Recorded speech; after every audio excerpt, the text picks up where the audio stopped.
हो ना ये फूल तो बुलबुल का तरन्नुम भी न हो ना ये फूल तो बुलबुल का तरन्नुम भी न हो, शमने दहर में कलियों का तबस्सुम भी न हो, ये न साकी हो तो फिर मैं भी न हो, तुम भी न हो, बज़्म तौहीद भी दुनिया में न हो, तुम भी न हो, खैमा अफलाक का इस्तादा इसी नाम से है, और नब्ज़ हस्ती तपश अमादा इसी नाम से है, दश्त में दामन कौसार में मैदान में है, बहर में मौज की आगोश में तूफ़ान में है, चीन के शहर मराकश के बयाबान में है, और पुशीदा मुसलमान के ईमान में है। हाज़रीन व सामीन, अंजुमन जामे इकबाल पाकिस्तान के प्लेटफॉर्म से ये 23वां माहाना प्रोग्राम इनकाद पज़ीर है। दुआ है अल्लाह रब्बुल इज़्ज़त हमें हक़ और सच सुनने और बोलने की तौफ़ीक़ अता फ़रमाए। अल्लामा इकबाल ने अपनी एक नज़म नुक्ता-ए तौहीद में इरशाद फरमाते हैं कि बयान में नुक्ता-ए तौहीद आ तो सकता है लेकिन बयान में नुक्ता-ए तौहीद आ तो सकता है लेकिन तेरे दिमाग में बुत खाना हो तो क्या कहिए, वो रमज़ शौक़ के पोशीदा ला इला में है, वो रमज़ शौक़ के पोशीदा ला इला में है,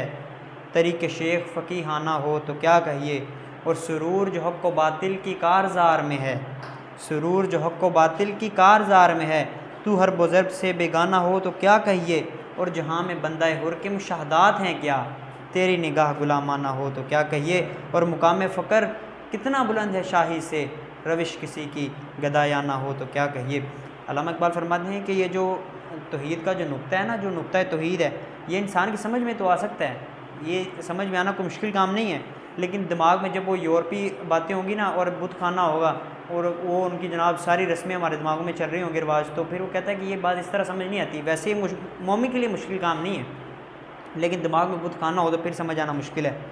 फिर कहते हैं वो रमज़ शौक़ के पोशीदा ला इला में है, कहते वो जो मुसलमानों का जज्बा था ना, जो ला इला में पोशीदा था, ला इलाहा इल्लल्लाह में, कहते वो मुसलमानों में नहीं रहा, वो जो पोशीदा था ला इला में, अब जो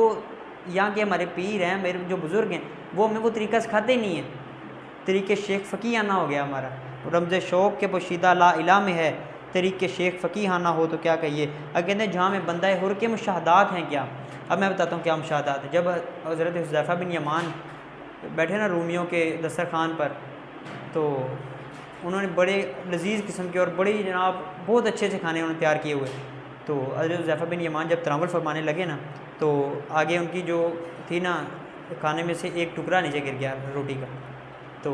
आपने जब टुकड़ा नीचे से खाने लगे तो एक साथ आपके जो साथी बैठे आपने फरमाया, साथी अर्ज़ करने लगे कि हुज़ूर ये क्या कर रहे हैं,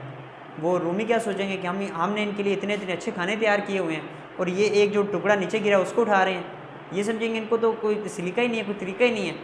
तो हुज़ैफ़ा बिन यमान अल्लाह अकबर ने फरमाया अतरुक सुन्नत रसूलुल्लाह हाज़िल उम्मा का, तो मैं ये जो लोग बैठे हैं रूमी, मैं इनके लिए रसूलुल्लाह की सुन्नत छोड़ दूँ। कहते जहाँ में बंदा हुर के मुशाहदात हैं क्या, तेरी निगाह गुलामाना हो तो क्या कहिए। कहते मुकाम फ़क्र कितना बुलंद है शाही से, कहते जो बादशाहत है ना, इससे मुकाम फ़क्र बहुत ऊंचा है। एक बंदा फ़कीरी करता है, अल्लाह पाक की जो बारगाह में रहता है, हर वक्त सर बसजदा रहता है, हर वक्त अल्लाह पाक की बारगाह में